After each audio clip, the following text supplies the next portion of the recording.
An emergency TV broadcast leaves our boy completely frozen. The news reports that the supposedly invincible novel protagonist, Lee Seo-jun, has unexpectedly died in battle against an evil dragon. Watching the nation mourn, he grips the remote in pure disbelief. He is completely horrified, unable to accept that the main character could just die like this. The plot is ruined. Lee Seo-jun was not only the world's hero, but also the key to a happy ending. Our boy thought that by staying a background extra, he could just wait it out and go home.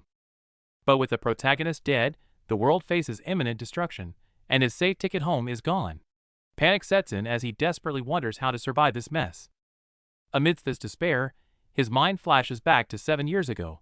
Back in his original world, he and his friends were fiercely debating whether a transmigrator should intervene in the plot.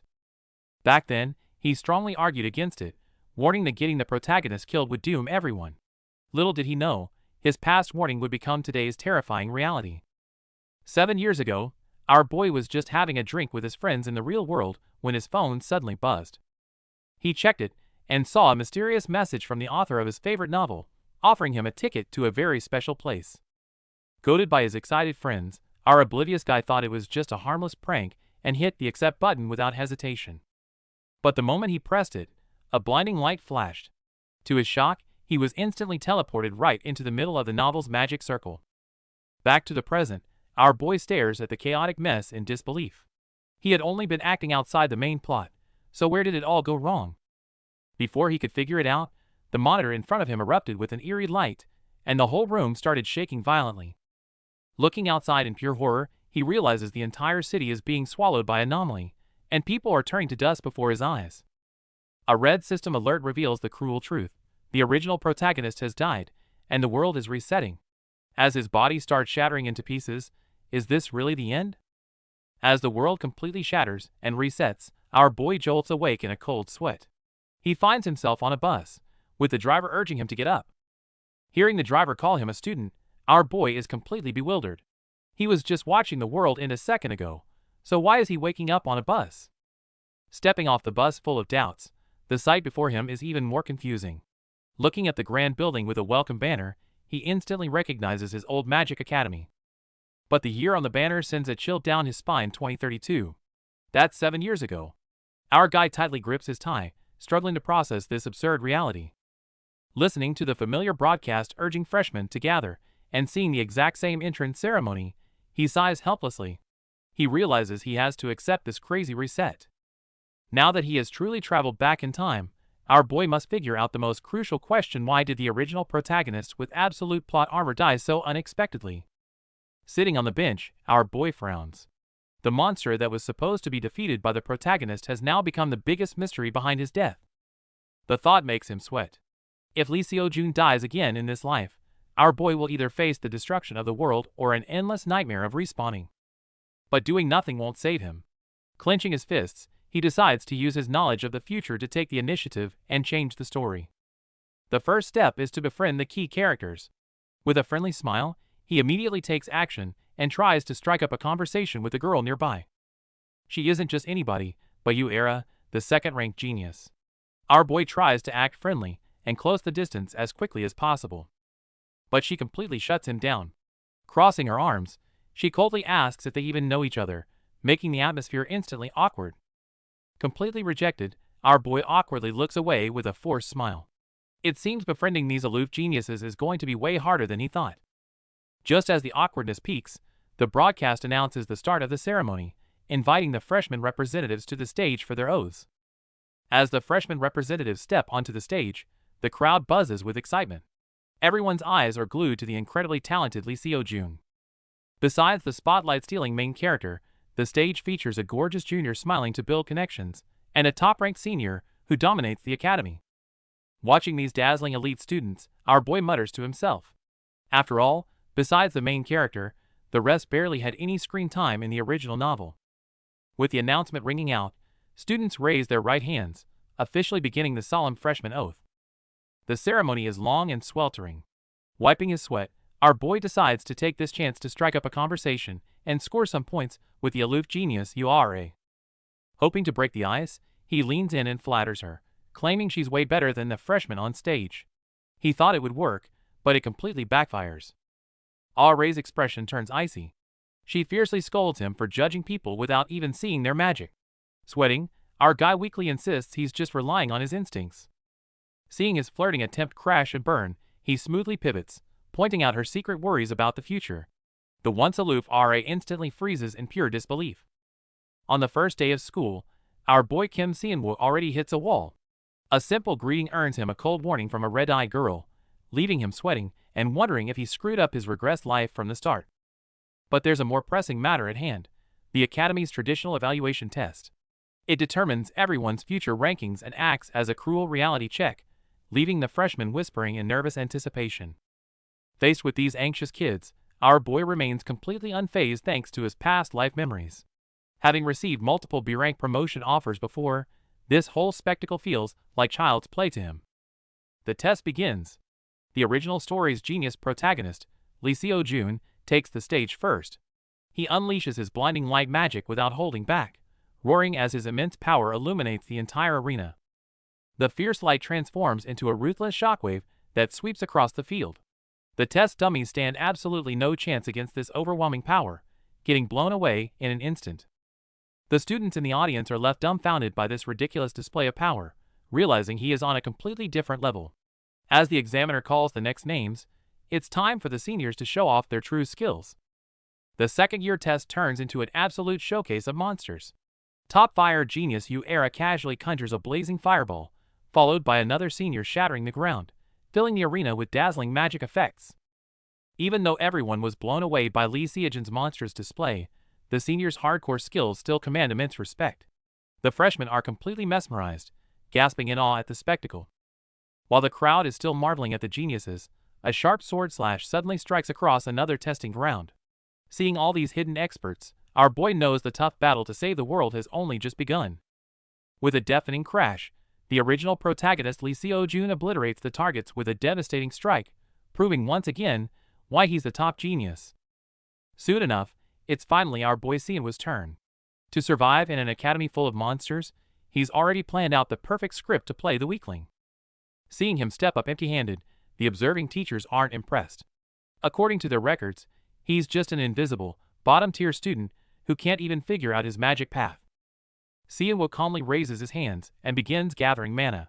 The teachers initially brush it off, but as the dazzling blue orb takes shape, they quickly realize something is off. This isn't ordinary manifestation magic, it's a high-level mana compression technique. His flawless control leaves the Academy's top talents and teachers completely dumbfounded. In the next second, a furious pillar of blue light erupts into the sky, unleashing an overwhelming force that completely vaporizes the targets in an instant. But the epic moment doesn't last. Seonwoo suddenly collapses on stage. The clueless audience bursts into laughter, assuming he just passed out from forcing a spell beyond his limits. In reality, our boy isn't faking it, he's lying there sweating bullets, realizing he's in trouble. Before he can figure out what went wrong, a sudden barrage of system notifications frantically floods his vision. Back in his room, our boy is totally confused as the system window pops up earlier than expected, wondering what triggered the change. After a quick thought, it hits him. With a series of chimes, his exclusive privileges unlock, showering him with a massive wave of achievement rewards. It turns out his wild stunt earlier didn't just make him famous, but also caught the eye of the main protagonist, earning him crazy points. Looking at his newly acquired wealth, our guy smiles. With this funding, he can now buy all sorts of overpowered skills and items from the exclusive shop. Even though his mana slip-up made him look like a fool, the sheer amount of points he got makes the embarrassing clown title totally worth it. Brushing off the slight annoyance, our boy immediately opens his stat window, ready to see exactly how strong his foundation really is right now. Seeing his system panel, our boy breaks into a cold sweat. All his hard-earned stats have been completely reset to 0. How is he supposed to survive now? But he quickly calms down, realizing this second life lets him reallocate his stats. To use those flashy skills, he confidently decides to max out his mana. Suddenly, the system pings that hundreds of people remember his face, rewarding him with massive points. He realizes even his embarrassing moments can be milked for system rewards. Looking at the free points, he is absolutely ecstatic. But beneath the excitement, he wonders how do so many people know a background character like him. He checks the Academy forum and discovers his disastrous test video has gone completely viral. It's incredibly embarrassing, but the sweet points make it totally worth it.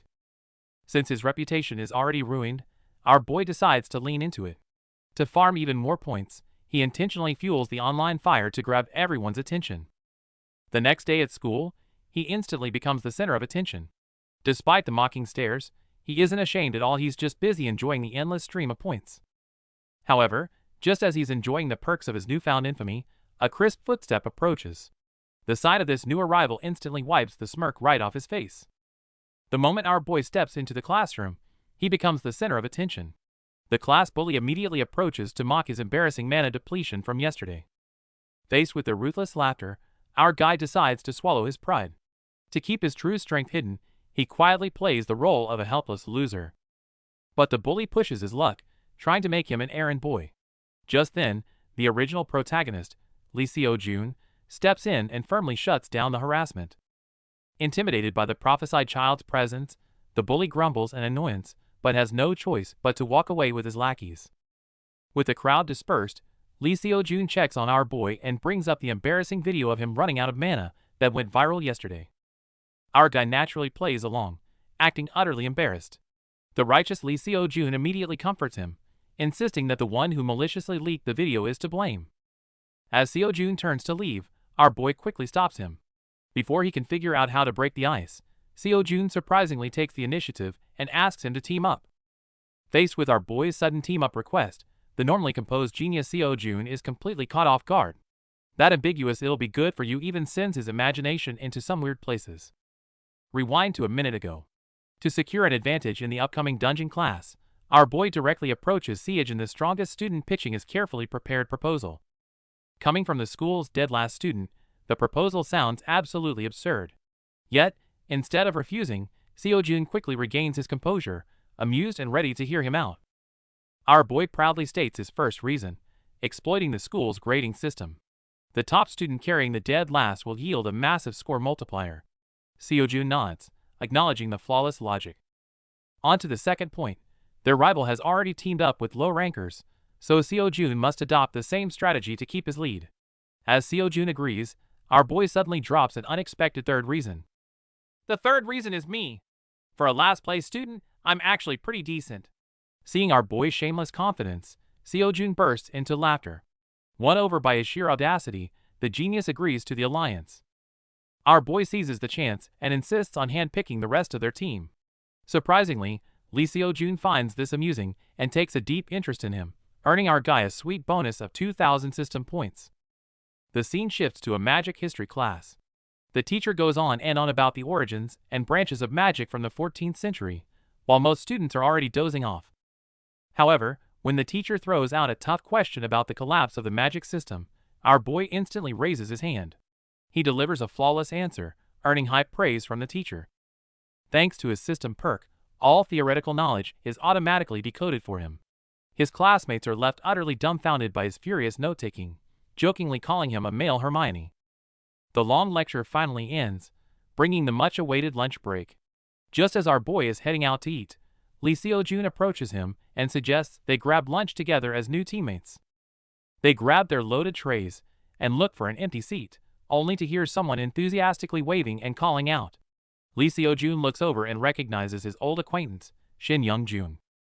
Shin Young-jun nervously explains the harsh rule that penalizes teams with too many top rankers. He then turns his curious gaze toward our boy to confirm the identity of this rumored new teammate, setting the stage for an eventful partnership. In the cafeteria, rumors about our boy are already spreading like wildfire. Hearing he's hitting the dungeon the day after tomorrow, the gossip mill goes into overdrive. His friend doesn't get it. If our boy is already strong, why get mixed up in this mess?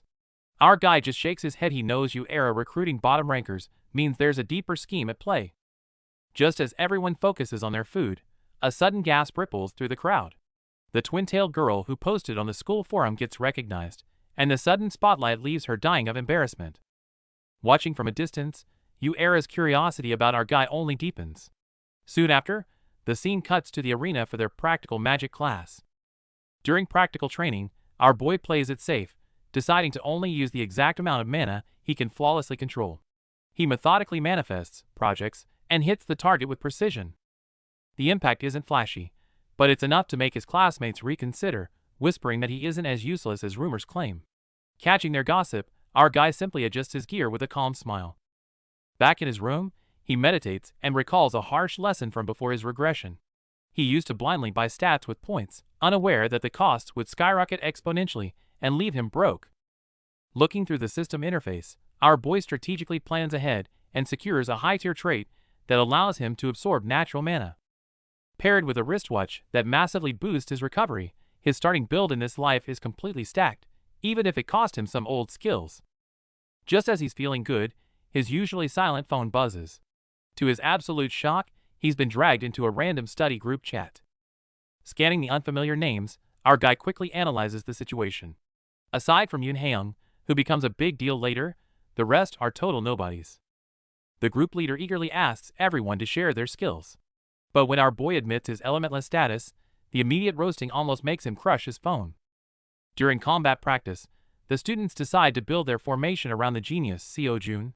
But before they can even finish planning, Seo-jun unleashes a massive burst of mana that literally blows everyone away.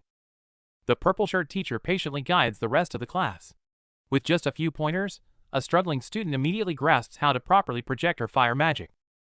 Seo-jun follows up with another jaw-dropping display of power. Seeing the shattered ground in golden light, everyone is left speechless. Even the teacher admits the kid is an absolute natural. However, with her sharp eyes, the teacher notices that while Seo-jun has raw talent, his mana control is still quite rough. Suddenly, a blinding flash of blue light from the other side catches her entirely off guard. And the one who shocked her is none other than our boy. She remembers how he used to struggle with basic spells, yet now he's pulling off flawless projection with minimal mana. His growth is insane. Watching him cleanly project his mana, the teacher smiles with approval. Overcoming his own weaknesses so quickly takes more than just talent. With that, she officially wraps up today's special training session. The exhausted students start heading off to rest. Just as our boy is about to slip away into the crowd, the teacher suddenly calls his name. She gets straight to the point, asking about his recent mana training routine. Under her piercing gaze, can our guy, who's been trying so hard to hide his true strength, actually talk his way out of this one? Our boy is slightly nervous as the perceptive teacher points out his low mana reserves. She reminds him there are no shortcuts, and he quickly plays the part of an eager student. Seeing his earnest attitude, the teacher offers him a bracelet that aids mana recovery. Our guy pretends to be hesitant and surprised, but he's definitely thrilled inside. The teacher assures him it's just a cheap F-rank item, so he finally accepts it. Walking down the path after class, he pleasantly reflects on this unexpected loot. His good mood doesn't last long, as the arrogant genius Yahello blocks his path. Our boy is confused, wondering why she's talking to him after specifically telling him to stay away before. Ignoring his confusion, Era summons a fireball and aggressively accuses him of clinging to top students. She confidently declares that first place is hers, telling him to stop dreaming.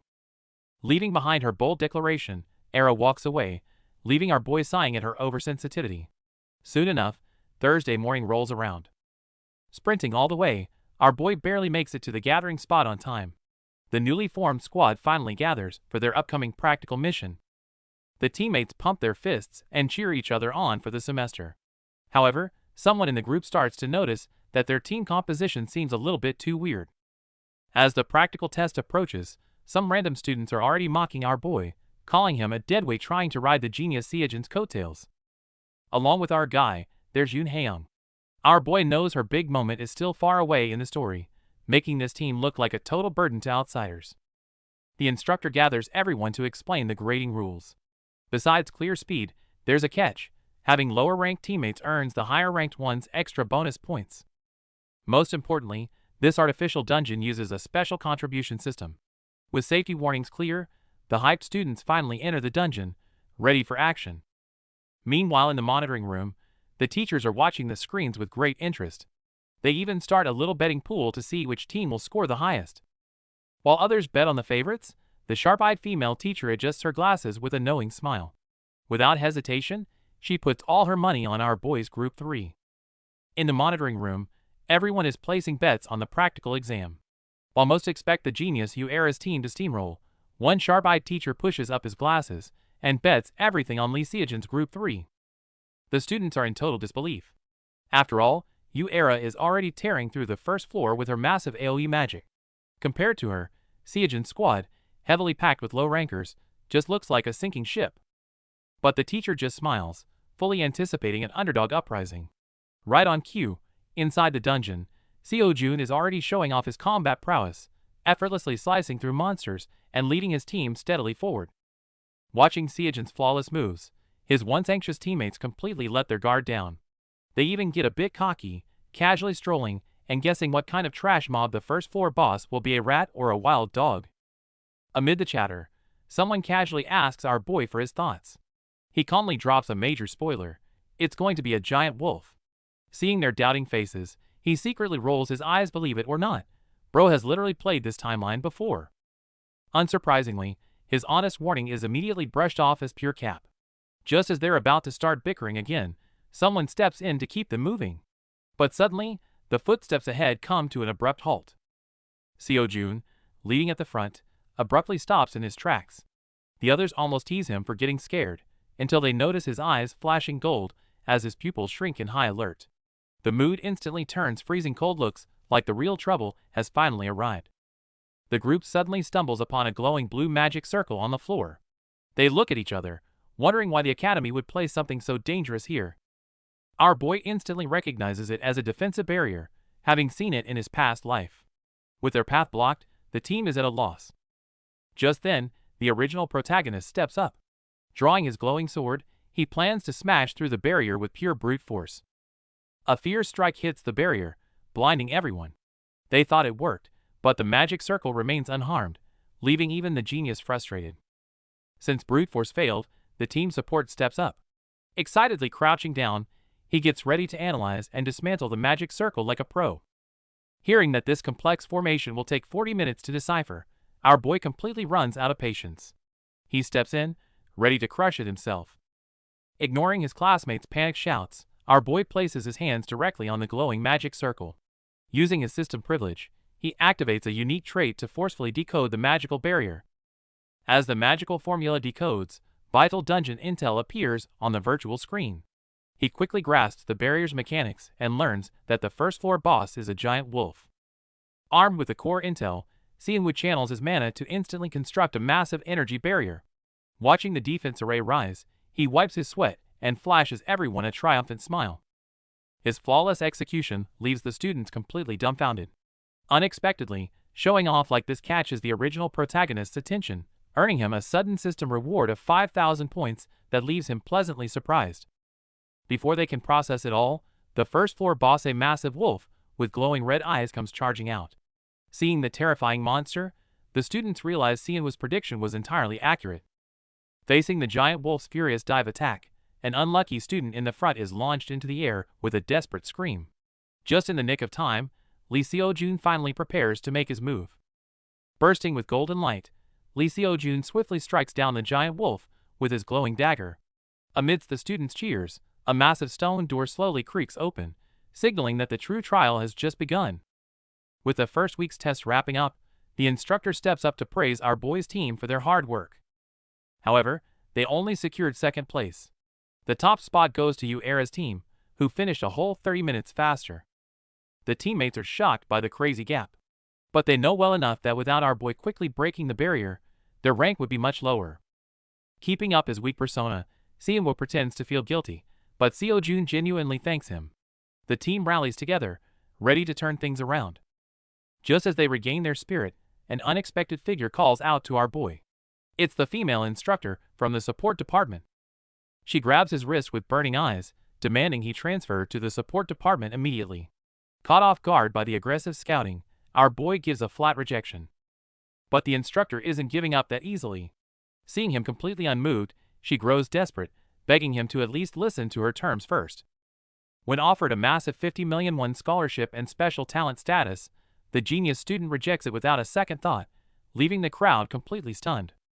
Special talent status comes with countless hidden perks, but he calmly states that as a pure manifestation type mage, he doesn't need any of those fancy privileges. While others are arguing over privileges, the scene shifts to a hardworking figure in the hallway. Curious students take a closer look, only to find our boy quietly mopping the floor.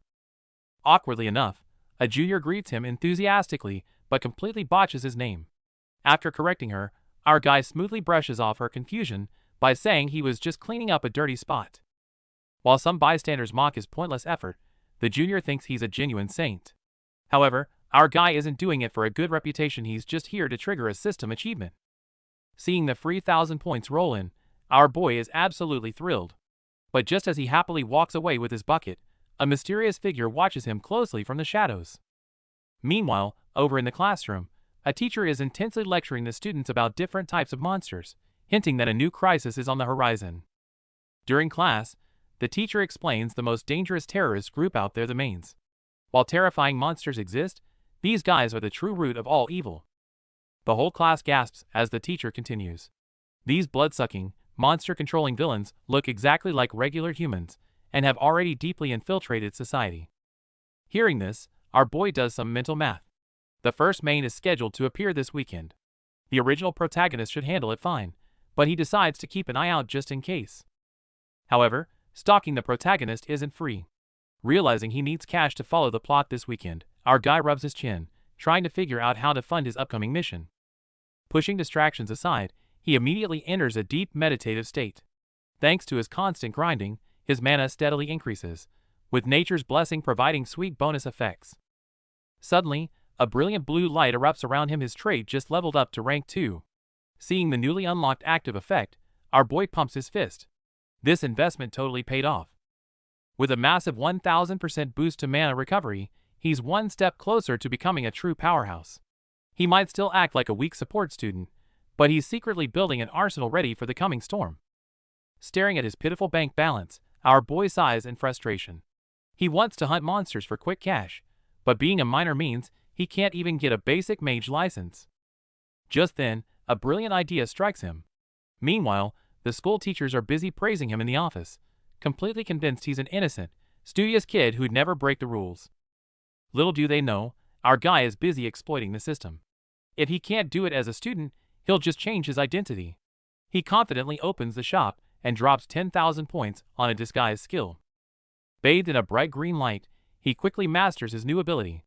Fast forward to Saturday morning, our boy heads straight into the busy hall of the Mage Association. Stepping up to the counter, he confidently demands a license. Thanks to his perfect disguise, he seamlessly transforms into Kim Jin-woo, a 25-year-old adult mage. The real money-making scheme has officially begun. To gain access to the tower, our boy doesn't break a sweat when the staff asks for his mage license, calmly handing over his C-rank Kim Jin-woo ID. The staff scans it with a bit of doubt, only to be totally stunned when the machine verifies this flawless fake identity. Seeing the staff's sudden respectful attitude, our guy stays cool on the outside but sighs in relief.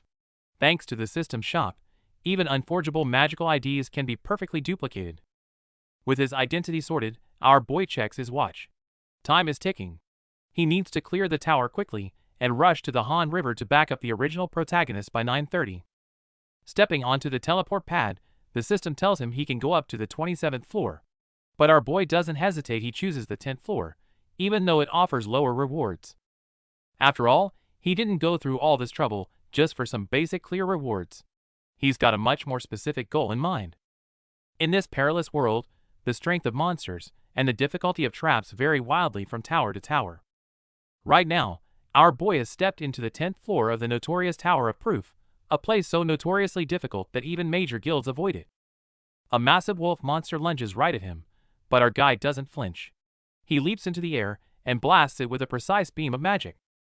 Snagging the first kill reward effortlessly, a confident smile creeps onto his face.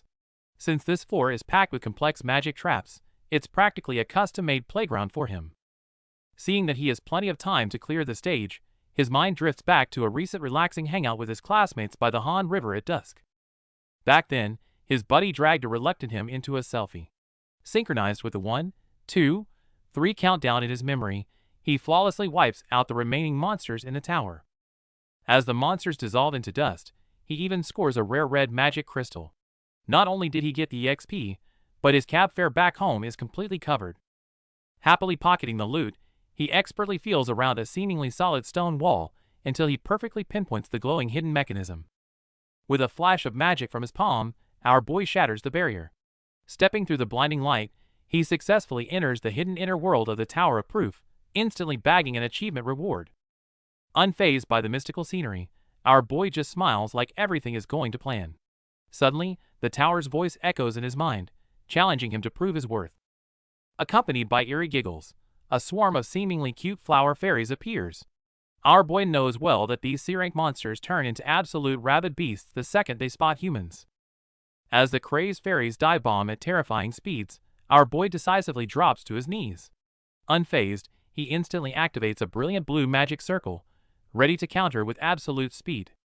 Our boy knows perfectly well that killing mobs won't clear the floor. Facing the tower's repeated questions, he ignores the enemies, locks his eyes onto the sky's magic array, and activates his hidden system traits. Amidst an explosive data burst, he forcefully reconstructs the magical formulas in midair. Staring down the phantom examiner in the storm, our guy confidently proves himself by literally hacking the rules. As the illusion vanishes, our boy returns to the main hall completely unscathed. With a sweet system chime, he not only earns the tower's ultimate recognition, but also bags a massive jackpot of points. The hidden floor is finally cleared, bringing a massive shower of system rewards. But just as everyone looks up at the fireworks ready to celebrate, things take a dark turn. A companion casually hands over a phone, pointing out a detail in a recent photo. One close look at the corner of the screen is enough to send shivers down his spine. The man wearing a black fedora with a red band in the photo is actually a member of the extremely dangerous terrorist group, Maine. It's almost 9:30, yet the prophesied Lee Seo-jun is nowhere to be seen. While he's panicking upstairs, trouble is already brewing in the park below. A kind passerby tries to check on a hunched-over figure, only to have his wrist suddenly grabbed in a death grip. Watching from the window, he is paralyzed with horror as the innocent bystander is brutally attacked. The fedora-wearing thug reveals his true, terrifying face, his red eyes burning with murderous intent. Blood stains the grass as the helpless victim hits the ground. But the massacre has only just begun. With a deafening roar, the fully corrupted monster charges forward, unleashing a night of absolute terror. Without warning, a terrifying monster known as a Maine goes berserk right in the middle of the school festival, turning the happy event into absolute chaos. While others freeze in fear, a brave student rushes forward without hesitation. Our boy simply watches from the sidelines, as if everything is going exactly as he expected. Meanwhile, Special Agent Jung Hyun-soo confirms the monster's identity from a photo. He realizes that if the beast absorbs blood from the dense festival crowd, things will get incredibly ugly. Suddenly sensing a massive and suffocating burst of magic power, Hyun-soo realizes time is running out and immediately sprints toward the epicenter of the chaos. Back at the plaza, the monster ruthlessly attacks stranded students. The guy barely survives by using a table as a shield, but the beast immediately turns to chase down another fleeing girl. Our boy calmly analyzes the situation. Against a B-rank threat, the only chance is a targeted attack on its weak point. Right on cue, the student gathers all his mana and unleashes a desperate, massive strike. The smoke clears, but the monster just laughs. The strike failed to destroy its brain. As the exhausted student collapses in despair, our boy simply smirks. It looks like his real hunt is about to begin. Facing a monstrous enemy, our boy decides to stop holding back. He triggers his hidden card, boosting his mana recovery by 1,000%. I might not finish you in a minute, but I'll definitely half-kill you. With a confident smile, he gathers massive magical energy to meet the roaring villain head-on. They clash in a brutal exchange of power. Our boy relentlessly unloads his spells, completely overwhelming the monster that was just threatening to smash his head in. Just as victory seems within reach, the glowing effect on his chest fades. The 1-minute timer is up. His sudden drop in mana flips the situation into a critical emergency. Seizing the opening, the enemy enters an uncontrolled berserk state. In the nick of time, our boy rapidly deploys a flurry of hidden items to forcefully clear the battlefield. With the dust settled, the special agent arrives to give thanks. He expects his savior to be at least a B-rank mage, only to be utterly stunned when the license reads C-rank. Just as our boy finishes dealing with the crisis in disguise, the late-arriving agents stop him with a sudden, chilling question. Do you know someone named Kim Seonwa? Facing their suspicious gaze, our boy plays dumb. Fortunately, they just assume he has a common face, thanking him before hurriedly leaving the scene. Once they leave, a sudden system prompt leaves our guy stunned. By helping defeat the villain, he didn't just earn massive points, he altered the original plot and increased his causality rate. This realization hits him hard. If his intervention changes the story, he can save the protagonist. And if he maxes out his causality, he might even unlock the ultimate power to return home. The thought of his peaceful life back home fills our boy with motivation. However, hidden in the shadows, a mysterious man with sunglasses smiles coldly. Knowing he must protect Seo-jun and secure causality, our boy drops all hesitation and decides to actively intervene in the plot. Right on cue, a massive 15 million bounty hits his account. Holding his new wealth, our boy decides to treat himself. He steps into the luxurious Hansung Hotel. Run by a global corporation, this place holds major power and influence in the original story. In the lobby, he spots Han Sejun, the group's vice president. Overhearing that Seyun is attending tonight's dinner, our boy immediately hatches a plan. Back in his room, he lays out his spoils. Realizing the flashy spear draws too much attention, he plans to sell it tomorrow. The next morning, the news explodes. Everyone is talking about the mysterious mage who cleared the hidden floor and defeated the terrorists. With system achievements pouring in, our boy has finally secured enough credibility. He strides confidently into Hansung Pharmaceuticals, ready for the real game to begin. Right as he pushes open the door, our boy is instantly taken aback. The Hansung Group's heiress is here, and standing beside her is the legendary S-rank mage, Jang Sudi. What an intimidating lineup. But our guy quickly regains his composure, introducing himself and his purpose. Intrigued by the sudden appearance of this highly talked about VIP, Han Sejun decides to handle the appraisal personally. Looking at the seemingly ordinary plant our boy brought, Sejun is amazed. She knows the true value of this sacred herb, and is incredibly curious about how he figured out its hidden properties. This herb can massively amplify the effects of other ingredients, making it an ultra-rare strategic resource right now. Realizing its worth, Sejun gets straight to business and asks for his terms.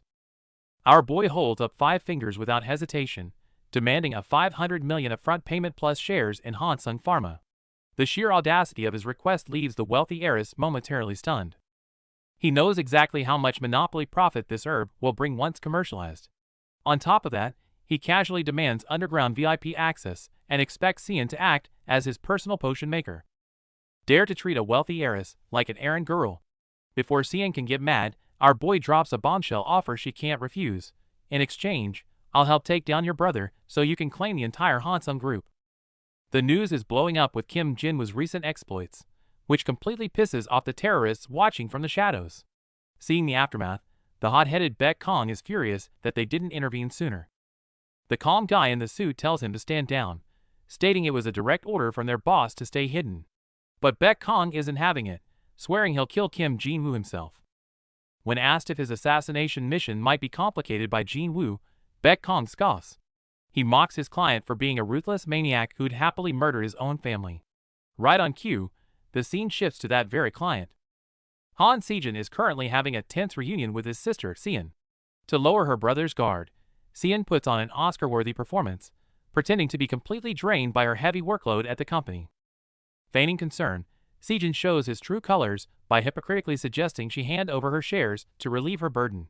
Sejun acts helpless, but secretly grips her phone tight, struggling to hold back her disgust. Meanwhile, our boy is comfortably handling the back-end support. He skillfully sets up burner accounts to secure his secret comms with Sejun. The villains have no idea that a deadly trap is already waiting for them. Our boy realizes that teaming up with the Chaebol heiress was the right call. He not only fenced his loot, but also earned her complete trust by exposing her brother's fatal secrets. Seeing the massive payment and a month of free errand service hit his phone, our guy doesn't hold back. He immediately requests custom potions and tickets to the underground arena. Knowing the villain's ruthless revenge plots from the original story, survival skills are a must. Despite the steep 50,000 point price tag, he grits his teeth and buys the killing intent sense. A few days later, a disguised Sejun delivers the goods. She brings a custom mana potion that boosts recovery by 500% for 5 minutes, though it leaves the user completely drained afterward. Sejun grows increasingly suspicious of our boy's true identity. Following his intel, she is horrified to discover that her brother is actually murdering people and colluding with monster factions. Our boy knows perfectly well that this is just standard villain behavior from the novel. To hide his future knowledge, he brushes her off by jokingly demanding corporate shares. As for the crucial underground arena ticket, it turns out to be strictly non-transferable. Our guy has no choice but to tag along as Sejun's companion for the next phase of his plan. Our boy decides to risk all their funds at the underground arena, making his associate completely freak out over this insane gamble.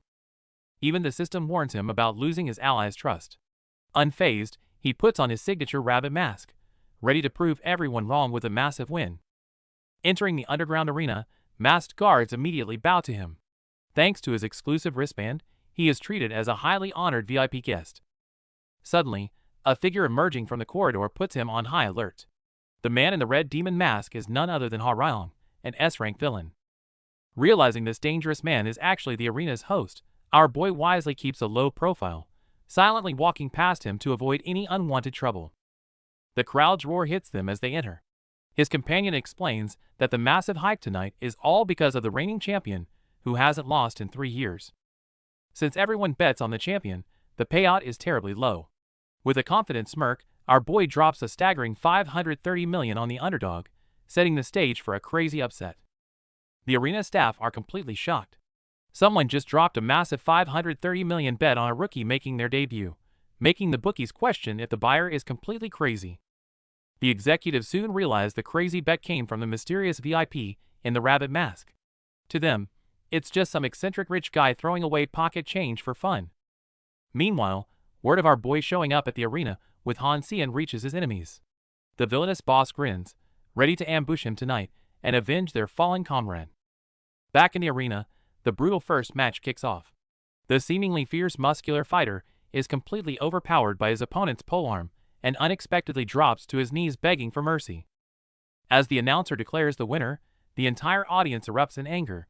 Gamblers who bet their life savings on the loser are left furious, cursing out the cowardly fighter. Watching the chaotic crowd, it's clear just how ruthless this underground arena really is. But the true main event of the night is only just about to begin. The underground arena is buzzing as a lopsided match is about to begin. While everyone safely bets on the champion, some lunatic dumps a massive 530 million on the scrawny rookie. Of course, that lunatic is our boy. Ignoring the mocking whispers, our boy smirks behind his rabbit mask, dreaming of a massive payout. However, as the incredibly skinny rookie steps into the ring, the ridiculous size difference leaves the entire crowd sweating. Our boy placed this risky bet because he knows the future. This rookie will eventually become a core member of the notorious villain group, Jayan. Even knowing he never loses, seeing him in person still makes our guy a bit nervous. The match begins, and the reigning champion doesn't hold back at all. Roaring with explosive energy, the muscle-bound giant charges forward like a wild beast, determined to crush the rookie in a single strike. With a deafening crash, the explosive shockwave rips up the arena floor, sending debris flying everywhere. Just when everyone assumes the rookie is crushed, he slips past the fatal blow like an absolute ghost. This shocking reversal instantly ignites the crowd, allowing our boy to finally breathe a sigh of relief. Meanwhile, as the arena goes wild, a speeding sports car carries an uninvited guest toward the venue, hinting at incoming trouble. Meanwhile, a mysterious killer in a demon mask waits in his car. Not wanting to ruin Ha-Ryong's event, he decides to bide his time until it ends before storming in to slaughter his target. Inside the underground arena, the death match reaches a fever pitch. Surrounded by glowing blue aura, the muscular Yang Hongju lands a devastating punch, sending his opponent flying. Watching his opponent crash to the ground, Yang Hongju raises his fist in triumph. He basks in the crowd's wild cheers, as everyone assumes the match is already over. However, just as the massed spectators gasp in awe, the situation completely flips. The seemingly defeated opponent somehow powers through the pain and brutally stabs Yang Hongju right in the chest. The tables turn in an instant. Ignoring his own bleeding shoulder, the frenzied fighter unleashes a storm of throwing knives infused with purple energy, launching a ruthless counterattack. Unable to dodge the lethal barrage, Yang Hongju collapses in a pool of blood. Witnessing this brutal and dramatic reversal, the once cheering audience breaks into a cold sweat, completely panicking. The arena erupts in disbelief as the match ends in a massive upset. Amidst the chaos, the bunny-masked Xiao Ling simply smirks and walks away, completely satisfied. However, this outrageous gamble catches the attention of the arena's higher-ups. Looking at the screen, the demon-masked manager senses that this astronomical bet was no mere coincidence. Convinced there is more to the story, the executive immediately orders his subordinate to track down the mysterious man who just walked away with billions. Meanwhile, our boy is heading back with the disguised Han Xian. When she interrogates him about his miraculous prediction, he casually brushes it off as pure intuition. Playing it cool on the outside, our guy is actually thrilled. Staring at the 3 billion won in his account and seeing skyrocketing trust level, it's an absolute win. But his joy is cut short when the system suddenly prompts him to unlock a passive skill, warning of impending killing intent. The relaxed atmosphere instantly freezes. Quickly scanning his memories of the original novel, he pinpoints a ruthless terrorist group out for revenge. Seeing his expression drop, Cian has no idea that a deadly storm is already upon them. To set his trap, our boy calls on Cian to coordinate their next move. Meanwhile, the assassins tailing them notice the route change and prepare to strike early. Unable to spot Cian, the assassins aim their sights at our boy. Seeing his untrained, ordinary student look, they assume killing him will be absolute child's play. A sniper shot pierces the night, but our boy effortlessly dodges it. After chugging an awful-tasting buff potion, he charges at the enemy with lightning speed, ready to fight. Sensing our boy's sudden spike in power, the assassin Baek Kong drops the smirk. He summons dual flaming spears and lunges forward, fully intent on turning him to ash. Facing the deadly strike, our guy doesn't even blink. He activates a high-tier magic item, unleashing a massive pillar of blue light that completely overwhelms the assassin's attack. As the smoke clears, our boy smirks and casually drops a bomb. He's still got 2 more shots just like that. Hearing this, the once cocky assassin is left sweating bullets. The fiery explosion lights up the distant sky. Driving through the rainy night, his allies notice the blast and realize our boy's bait operation is officially underway. But before they can even celebrate, the driver's eyes widen in shock. Checking the rearview mirror, she realizes they're being tailed by another deadly group in the dark. The hidden assassin is gearing up to target the Hangsung group, but our boy is already 1 step ahead. He tells his driver to head somewhere secluded to intercept the target, completely unfazed by the warning that this enemy is far above B rank. After all, he specifically brought this powerful backup to secure the win. With everything set, our boy confidently bursts out of the car with his mana flaring, charging straight at the assassin to kick off the fierce battle. Facing the assassin's fierce explosive flames, our boy doesn't panic at all. He smoothly dodges every blast with incredible agility, even taking a moment to flex that he used to be an enhancement-type fighter. Clearly provoked, the assassin mocks our boy for dodging like a rat before unleashing his ultimate move. A massive shower of flaming spears rains down, completely cutting off all escape routes. Instead of retreating, our boy pushes his speed to an insane new level, leaving the assassin completely stunned. Realizing his buff time is running out, he glares sharply, ready to end this quickly. He decisively activates his system privilege, boosting his mana recovery by 1,000 times in an instant. This sudden, terrifying aura makes the assassin sweat bullets as our boy launches himself forward like a cannonball. Sensing fatal danger, the desperate assassin detonates a massive shockwave. To protect his backup and the area behind him, our boy refuses to dodge, gritting his teeth to block the devastating explosion head-on. Using the explosion as cover, our boy pushes through the flames and suppresses the assassin at close range. But backed into a corner, the desperate killer violently swings his burning spear for a final counterattack. Facing the B-rank assassin Baek Kong, our boy doesn't back down. He gathers brilliant mana in his hands, ready to counter the fiery spear in a fierce clash of power. Frustrated by the resistance, the assassin prepares for a reckless all-out attack. Meanwhile, our boy grits his teeth from his current angle, he just can't secure a fatal headshot. Just when things reach a breaking point, a massive hand suddenly reaches out from behind, locking the assassin in a tight chokehold. This unexpected physical interruption leaves even our boy totally stunned.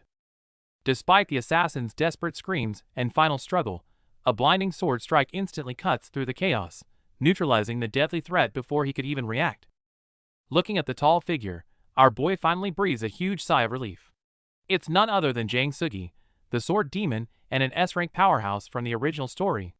With a top-tier legend like him stepping in, tonight's crisis is officially over.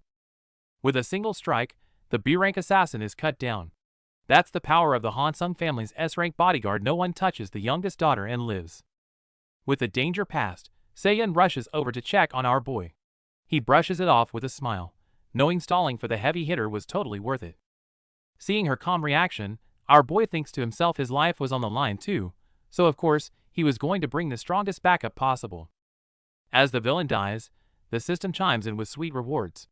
Causality shifted, trust regained, and 1,000 points in the bag, an absolute win. During the aftermath, the bodyguard asks if they should report the terrorist attack. To keep the timeline from derailing further, our guy immediately suggests keeping it a secret. Leaking the news would cause a massive uproar.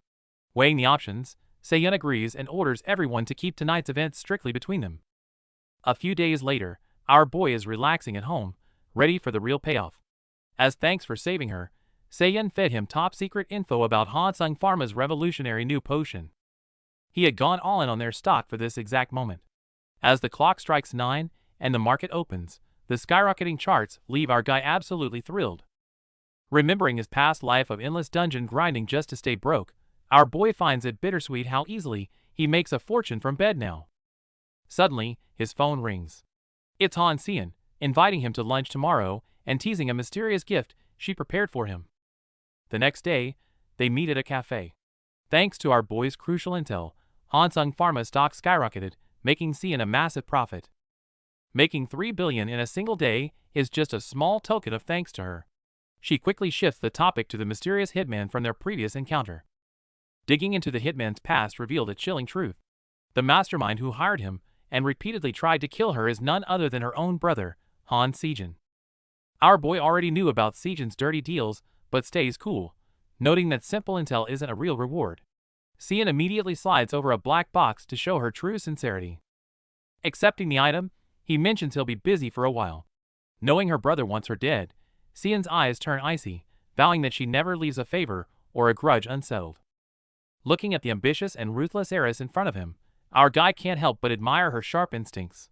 Having such a fierce ally definitely makes things a lot easier.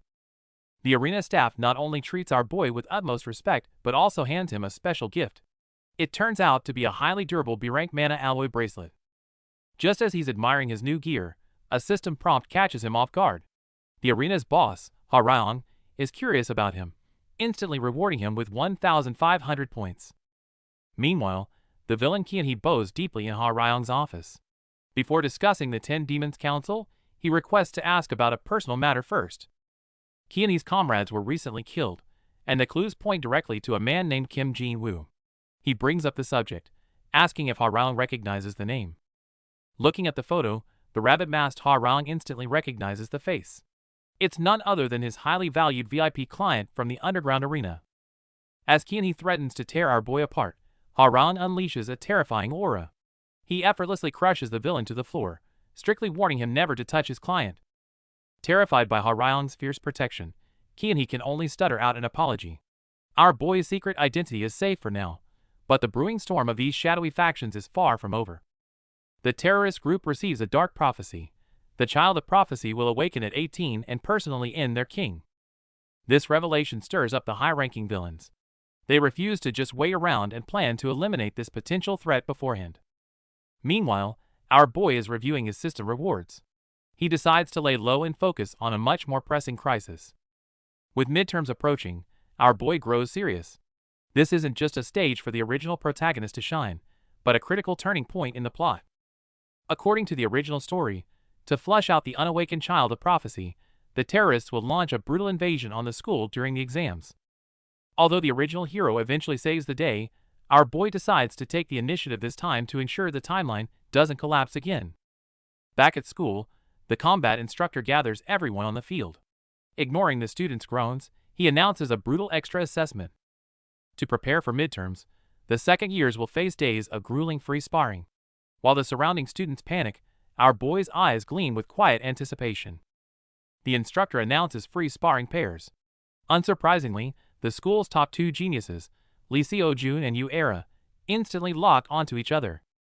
On the flip side, thanks to playing the bottom-tier student so flawlessly, our boy is left completely partnerless. It's honestly a bit sad. Meanwhile, the top dogs waste no time clashing. Seo-jun strikes with his flaming sword, unleashing a fiery shockwave that violently shatters the ground. Era narrowly dodges the fierce attack and counters by summoning a massive fireball, boldly claiming she'll take over as the school's #1. Swords and magic continuously collide in a fierce stalemate. The craziest part? This earth-shattering battle is just their warm-up. Watching this god-level clash through the window, Yoon Haeyoung stands alone in the training room, a hint of loneliness flickering in her eyes. She quietly tells herself not to compare with geniuses. Meanwhile, Her classmates openly reject the idea of teaming up with her. Hearing their harsh comments about her terrible combat skills, the girl sheds a silent tear. Since they are both solo, is it time for our boy to step in? In the training ground, Haeyoung pushes her ice magic to the limit, blasting wooden barrels. But despite her flashy moves, the actual results are underwhelming, making our boy sigh in exhaustion as he watches. Seeing Haeyoung frustrated by her lack of progress, Sungwoo doesn't hold back. He bluntly points out that her ice isn't cold enough, her accuracy is terrible, and her fundamentals are a complete mess. Our boy actually feels guilty. Because he altered the timeline, Haeyoung missed the original protagonist's crucial advice. To make up for it, he decides to take responsibility and force her growth through harsh tough love. But Haeyoung completely misunderstands his intentions. She angrily accuses Sungwoo of dragging down others just to feel better about his own low rank. Disappointed by his indifferent attitude, she turns away with tears in her eyes. Just as Sungwoo wonders if he went too far, a powerful surge of magic interrupts. A genius top student steps up, challenging this arrogant dead-last student to a duel. Instead of panicking, our boy just smiles. His real target has finally taken the bait. To unlock the true potential of the ice attribute genius, our boy decides to spar with her himself. He casually calls her dead last in school, instantly hooking her aggro. As the match begins, the furious Haeyoung unleashes her power. Seeing the high-density ice constructs rapidly forming, our boy notes that her magic quality completely transforms when she gets serious. While effortlessly dodging her attacks, our boy casually points out that her attack patterns are too predictable. Unwilling to back down, Haeyoung immediately responds by charging up an ultimate move. A massive ice spike erupts from the ground, shattering the arena. Even our boy is surprised that his provocation pushed her to cast a spell she could never pull off before. It seems intense emotional stimulation was the exact trigger she needed. Having confirmed the training results, our boy stops playing defense and dashes straight at her across the frozen ground. For inexperienced mages, letting an enemy close the distance is basically a game over. Our boy effortlessly shatters her ice shields and gets right in her face, flawlessly concluding the combat lesson. Facing Haeyoung's full-power magic barrage, our boy doesn't even flinch. With one swift strike, he shatters her energy shield and cleanly ends the spar. Seeing Haeyoung sitting on the floor in defeat, our guy doesn't mock her. Instead, he warmly praises her effort and points out that she just hasn't learned how to unlock her true potential yet. Want to try doing this together? Haeyoung is completely stunned by his extended hand. She never expected him to personally offer to help her master her talent. As they shake hands, the proud but struggling Haeyoung is completely won over. A crisp system prompt confirms she has officially become a crucial part of our boy's team. To help her grow quickly, our boy goes into teacher mode. He stresses the importance of attribute adaptation training, explaining that without basic understanding, all practice is useless. Haeyoung barely finishes saying she knows the theory before she is ruthlessly tossed into a freezing training ground. Watching her scream in the cold, our boy goes full demon instructor to push her limits. However, while our boy is busy with his hardcore training, a real threat looms in the shadows. Emerging from a bizarre energy vortex, the villain Kian gathers his forces, ready to unleash a deadly plot. In the shadows, the terrorist group Jaen holds a secret meeting. They plan to infiltrate the academy during midterms to eliminate the child of prophecy. They originally wanted Harion's help but got completely rejected. Realizing their current forces aren't enough to kill the target, the female executive starts complaining. But the white-haired leader stays perfectly calm, pulling out an eerie glowing purple crystal. If they can't fight everyone, they'll just lock the interferences away. It's the legendary demon Grand Barrier. With this deadly weapon, they can rampage through the academy as they please. A bloody storm is inevitable. Meanwhile, our boy is giving the underachieving Yoon Haeyoung some hellish special training. Under his strict Spartan guidance, she finally breaks her limits and successfully forms ice. Thrilled to create an ice spear after just a few days of training, Haeyoung's eyes light up. At the same time, our guy gets a system alert, scoring massive trust points from his new fangirl. Tasting success, Haeyoung instantly becomes his loyal follower. Though shivering, she grits her teeth and asks for more ice. But how long will this peaceful training last with danger lurking right around the corner? To help his ally grow, our boy initiates a ruthless ice attribute training session. However, this intense scene catches the eye of an onlooker from above. Misunderstanding the harsh training as severe school bullying, the genius girl is horrified and immediately rushes off to report our boy to the teachers. she hastily reports the incident to the combat instructor. But instead of getting angry, the sharp-eyed teacher instantly sees through the truth behind this supposed bullying. Looking at the footage, the teacher praises our boy's flawless attribute guidance, pointing out his immense hidden potential to the totally shocked student. Yet, the teacher notes that despite his secret talents, he remains ranked dead last. To force out his true skills, she decides to spice things up for his upcoming exams. As the teacher eagerly anticipates the midterms, our boy suddenly breaks into a cold sweat. His sharp intuition tells him he's definitely been targeted. Knowing trouble is brewing, he quickly opens the system shop. He sets his sights on a rare subspace pocket, ready to stock up his trump cards for the incoming storm. Staring at the tempting system shop, our boy realizes he is completely broke. To scrape together over 10,000 points in just 5 days, he needs a surefire plan. Just as he's brainstorming, he gets a text to visit the staff room. To his surprise, he's been selected for an advanced training class alongside the school's top geniuses. Hearing this, our boy couldn't be happier. The original protagonist is in that exact class, meaning joining it will give him countless opportunities to stick close and farm more points. But the blonde top student instantly throws a fit. He can't stand being grouped with a dead last loser, and even tries to drag the genius girl Yahello into his protest. However, Era isn't having any of it. Her ice-cold reply of only caring about herself instantly shuts the blonde guy down, leaving him sweating and speechless. Unfazed by the insult, our boy confidently states he'll simply raise his rank. Impressed by his boldness, the teacher challenges him to prove his skills in the upcoming midterm exams. The condition is to rank in the top 80. While that sounds impossible for a so-called loser, our boy remains perfectly calm, knowing everything is going exactly according to his plan. Soon enough, the midterm combat exam begins. The challenge is to fight massive orcs, which can be instantly killed if students hit the random crystal weak points hidden inside their bodies. While most students struggle just to survive the monster's relentless attacks, for the true top-tier geniuses, this exam is nothing more than a flashy, one-sided slaughter. The crowd goes wild for the original protagonist Lee Seo-joon and Yahello. Their flawless teamwork is carrying them straight to the top ranks. When it's our boy's turn, the mood completely shifts. The crowd is eager to watch him fail, but he's just quietly enjoying the system points rolling in. With his system perks activated, Sunwoo's eyes sharpen as he bursts forward. This time, he has absolutely no intention of playing weak. Facing the giant beast's relentless attacks, he dodges smoothly while gathering a blinding sphere of mana, ready to teach it a harsh lesson. His flashy performance earns him massive points and a new achievement. But his smile quickly fades when he realizes the timeline has fallen completely out of sync with the original plot. Realizing his meddling triggered a dangerous butterfly effect, our boy starts sweating bullets.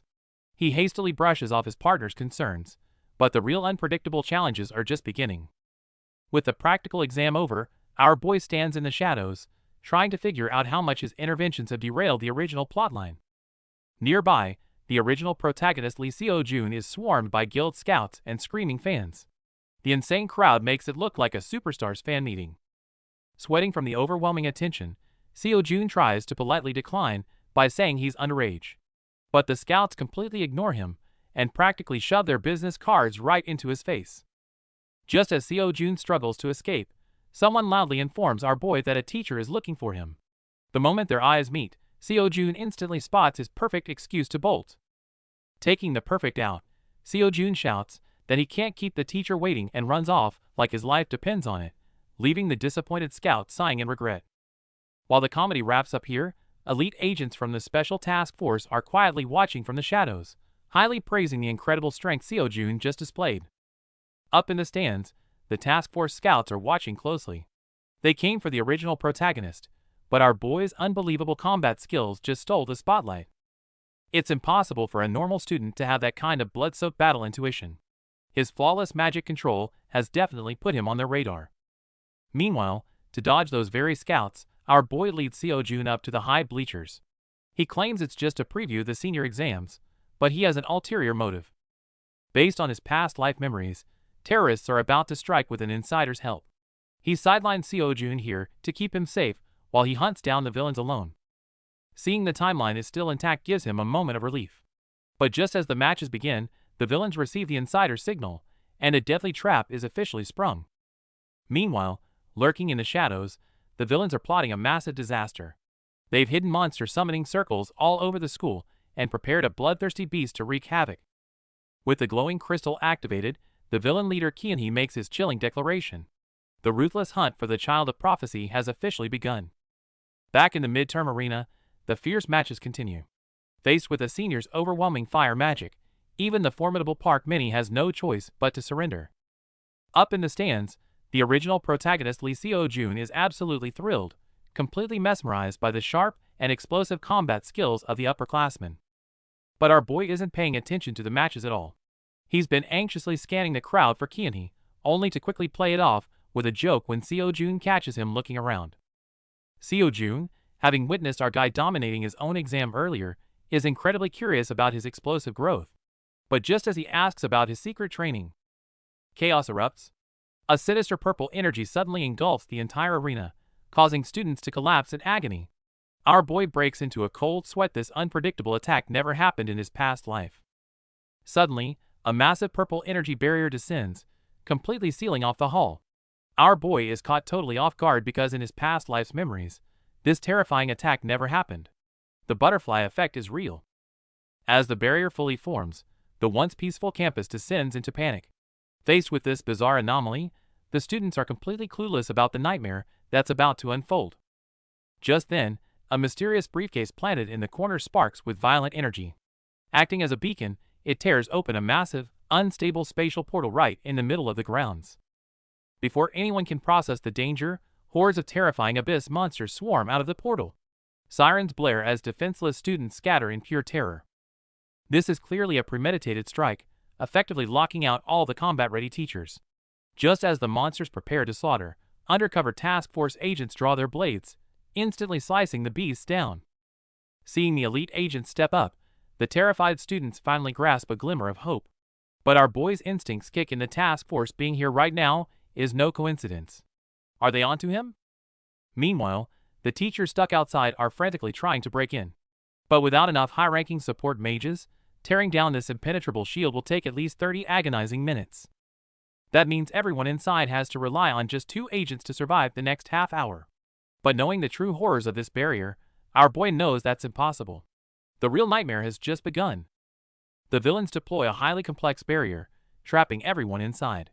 Fortunately, an A-rank support mage happens to be nearby and immediately steps up to break it. Our boy spots the traitor's scheme but stays quiet to avoid causing panic, watching as the mages inside and outside collaborate to dismantle the magic circle. While the other students naively believe they're safe, our boy senses something off. He tests the formation and exposes the barrier's most insidious mechanism. Trying to unlock it only triggers a second mechanism that reinforces the barrier. Realizing his trap is exposed, the hidden villain releases monsters to create a distraction. A horde of brutal green monsters invades the barrier. Just as a giant beast is about to tear a student apart, a glowing red sword instantly pierces its skull. A powerful ally arrives just in time. After quickly grasping the barrier situation, he wastes no time, charging straight into the monster horde to clean house. Meanwhile, the task force is locked in a fierce battle. Even elite agents are struggling against the endless swarm of abyss monsters. Despite the odds, they vow to protect the girl behind them. However, a mysterious smile creeps onto this seemingly fragile girl's face. The camera cuts to our boy leading Seo-jun to the deserted backyard. He points out that the mage supposedly breaking the barrier is actually a mole reinforcing it. Seo-jun frantically wants to expose the truth, but our boy stops him. Without proof, they must let their actions speak to turn the tide. Our boy suggests a brilliant plan. He will break the barrier in secret, while the genius Seo-jun takes charge at the front line to convince everyone. Seo-jun immediately draws his sword to stand guard. Facing the complex magical array, our boy calmly crouches down, ready to show his true skills. Placing his hands on the array, our boy unleashes massive mana. In a blinding flash, the demonic barrier that baffled everyone shatters, like fragile glass. Seo-jun is stunned as our guy casually brushes it off as nothing. Waving his hand, he urges the young genius to hurry and play the savior. Before leaving, Seo-jun can't help but look back. He simply cannot understand why someone with such insane power insists on hiding in the shadows. Meanwhile, the mole mage at the front gate completely loses his mind. He cannot fathom who on earth just brute-forced his double-layered ultimate defense. With the crisis in the exam grounds not fully resolved, The academy teachers and support forces quickly team up to launch a devastating sweep of the remaining monsters. Accompanied by deafening explosions and thunderous lightning, hordes of monsters are instantly wiped out by the overwhelming bombardment of the top mages. The battle takes a pause, and the group regroups over the ruins. The team captain looks grim, stating their top priority is to immediately track down the mastermind behind this chaos. Just as the dust settles, a red-haired teacher suddenly loses it. She points at the silver-haired woman who helped break the barrier, convinced her strange actions prove she's a terrorist spy. Unfazed by the heavy accusation, the silver-haired woman grabs the accuser's chin and ruthlessly mocks her, bluntly stating that her poor skills forced the breaking process to slow down. Seeing the situation about to spiral, the genius protagonist Lee Seo-jun steps up. He uses his understanding of the barrier to clear the woman's name and earnestly asks everyone to keep it a secret. Although the child of prophecy vouches for her, the agents on site still sense something fishy. Is there really such a top-tier support mage? A secret investigation is about to quietly unfold. With the battle turning against them, the villains panic. Following their leader's command, a desperate A-rank assassin erupts in red energy and launches a suicidal charge. But he clearly picked the wrong opponent. Facing the lethal strike, our boy meets the attack head-on. The clash of their weapons instantly shatters the enemy's encirclement. With a burst of golden light, our guy overwhelmingly crushes the A-rank villain into the ground, coldly declaring that they picked the wrong place to cause trouble. With the attack suppressed, Seo-jun thanks the arriving task force captain. The captain praises his efforts, reminding him to collect the hefty bounty for defeating the villains. Hearing this, our boy who did all the heavy lifting in the shadows keeps a straight face, but is dying inside, regretting he didn't hand over his bank account number first. Meanwhile, survivors on the other side know exactly who the real savior is. But before they can even catch their breath, a massive explosion in the distance shatters the peace again. Over on another front, fire genius Era fiercely defends her classmate. But the white-haired villain standing before her remains completely unscathed, finding this fight utterly boring. Looking at the exhausted Era, the villain sneers, mercilessly mocking her so-called genius strength. It seems the real nightmare has just begun. What started as simple training quickly turns into a nightmare when terrorists and monsters ambush them. To protect her friends, Era summons her high-tier magic and takes the front line. Seeing the endless swarm of enemies, the golden boy tries to help but is firmly shut down. Knowing the danger, Era unleashes a massive explosion to handle the foes all by herself. However, her struggle is futile against the gray-haired villain. As their magic clashes, the terrorist greedily savors her rich mana while Era is slowly crushed under the immense pressure. With a brutal strike, the villain sends Era flying. Desperate to save her, Haeyoung tries to rush in, but is blocked by other enemies, forced to endure the villain's merciless mockery. Just as all hope fades, the golden boy's hidden power erupts. A blinding blue energy blasts the villain away, leaving him terrified by the terrifying, unhealable magic. But the shock quickly turns into ecstatic laughter. Realizing he has found the child of prophecy their organization wants dead, the villain readies a fatal blow to end the boy. Right as the villain goes for the kill, our boy finally crashes the party. Effortlessly interrupting the attack and shielding the golden boy, he's about to show them who the real boss is. Facing the villain's desperate final strike, our boy casually deploys a magic shield, deflecting the attack and sending the enemy flying. Before the enemy can even hit the ground, our boy summons a blinding magic circle, blasting the villain with an overwhelming surge of mana. "I've got more experience than I look." With a casual remark, our boy fires a deadly energy blast. Knowing he's doomed, the villain desperately tries to take someone down with him. The dying villain lunges at the child of prophecy like a mad dog, but our boy is faster. Moving like blue lightning, he intercepts and completely obliterates the threat. As the villain crumbles to dust, the system chimes in with rewards. Defeating a B-rank boss not only earns our boy a massive payout, but also marks the end of this academy crisis. With the battle finally over, our boy looks at his battered companions lying in the rubble. He silently thanks them for fighting hard and staying alive. Afterward, the news crowns the surviving students as heroes. Reading the reports from her hospital bed, Era can only laugh bitterly at the irony, while a clueless Haeyoung continues to fuss over her. In the hospital room, a recovering Era looks at Haeyoung in confusion. She wonders why Haeyoung didn't just run away, considering they weren't even that close.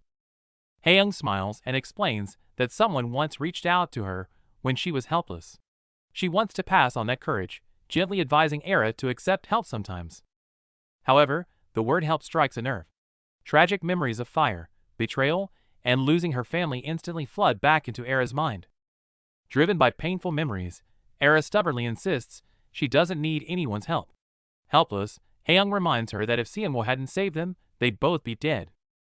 Era is completely in disbelief hearing the underachiever Seonwoo's name. Right on cue, our boy pops his head through the door and smoothly joins the conversation. After checking on them, our boy hands over a bank card. He offers Era the 5 million won bounty, claiming he just delivered the finishing blow after she did all the work. But Era's strong pride won't allow it. She refuses the card, stating it's too embarrassing to take money earned with someone else's help, letting the other two split the reward. In the hospital room, Era quietly thanks our boy. Leaving the prideful genius to rest, Seonwoo wonders if his plan to recruit her was a bit too rushed. Suddenly, a system alert pops up. Era's interest in him has increased. Seonwoo smiles, realizing her cold attitude earlier was just her trying to hide her embarrassment. Meanwhile, Era is lost in thought. She knows Seonwoo's excuse about suddenly awakening his power is a blatant lie, considering how terrifying the monster was before she passed out. Why would someone so strong play the fool? Era's imagination runs wild, and she concludes that Seonwoo must be hiding his true power to seek revenge against the terrorists who destroyed his family. At the same time, the naive Yoon Haeyoung completely buys Seonwoo's cover story. She eagerly agrees to keep his newly awakened power a secret, so he can train in peace without drawing attention. Seonwoo is deeply satisfied. Not only did he fool her perfectly, but her new positive attitude means she'll be a crucial ally in the future war against the Abyss. Just as our guy feels proud of his master plan, Haeyoung nervously tugs at his sleeve.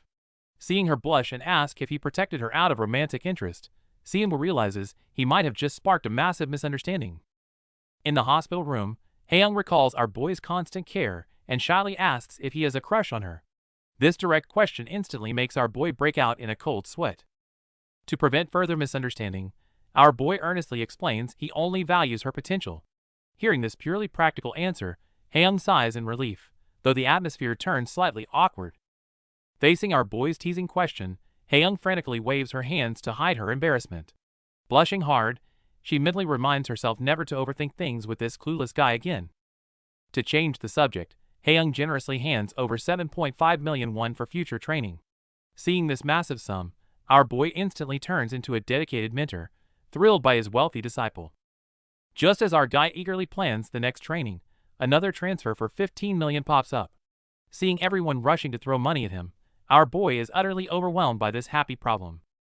Riding high on his midterm success, our boy proudly steps into the elite special class he could only dream of in his past life. A brand new challenge is about to unfold. As the special training class begins, the academy's top-ranked prodigies gather. Seeing these familiar faces, our boy knows the real show is about to start. Stepping into the classroom, Seonwoo quietly calculates his next move. Infiltrating this elite circle is key to interfering with the main plot and saving the world. But an arrogant blonde bully immediately targets him. Flaunting his rank, he mocks Seonwoo for not belonging at their table and aggressively tries to kick him out. Before Seonwoo even reacts, top student Era coldly steps in. She ruthlessly roasts the bully with pure facts, pointing out who's really dragging the class average down. Humiliated and furious, the blonde guy snaps and charges forward. But as he grabs our guy, he's completely stunned by the supposed loser's terrifying grip strength. Just as tensions peak, a figure suddenly flashes in. With a ruthless punch, the newcomer sends the shouting bully smashing into the shattered floor, silencing the entire room. Looking at the mysterious agent drawing his sword, a satisfied smile creeps onto Seonwoo's face. Everything is playing out exactly like the original plot. The task force instructor has arrived. Because the recent terrorist attack was full of suspicious details, the association concluded there's an insider. They immediately dispatched their elite task force agent, Young Hyun-soo, to go undercover. Tasked with finding the mole, Hyun-soo makes a high-profile entrance as the special class instructor. The arrival of this hardcore agent immediately causes quite a stir among the students. Not wasting any time, the new instructor gets straight to business. He announces that their next combat mission will be a field reconnaissance in a cleared dungeon area. Facing the instructor's blatant intimidation, our boy remains completely unfazed. He knows this is just a probing tactic, and the real insider is far too cunning to make a move right now. Instead of playing detective, our guy has more important things in mind. His top priority is ensuring the original protagonist secures the S-rank artifact, while secretly supporting the genius girl Seoyun. With the instructor's command, the students are told to pair up. Our boy confidently assumes that his mere presence won't change the original team formations of the timeline. But reality hits him fast. Listening to the final list, a drop of nervous sweat rolls down his face. He actually got grouped with the top-ranked ice genius. As soon as the teams are announced, our boy gets paired with the genius Choi Seoyun. But instead of being thrilled, his annoyed reaction makes the other guys insanely jealous. Used to being the center of attention, Seoyun keeps her cool on the outside. But secretly, she's completely baffled as to why this guy seems so bothered by her presence. The other guys are practically tearing their hair out in pure envy. After all, being alone with the heir of a great magic family is a dream come true. While everyone else is busy being jealous, a few dangerous goons lurking in the crowd lock their sights on our boy. It seems this training won't be peaceful.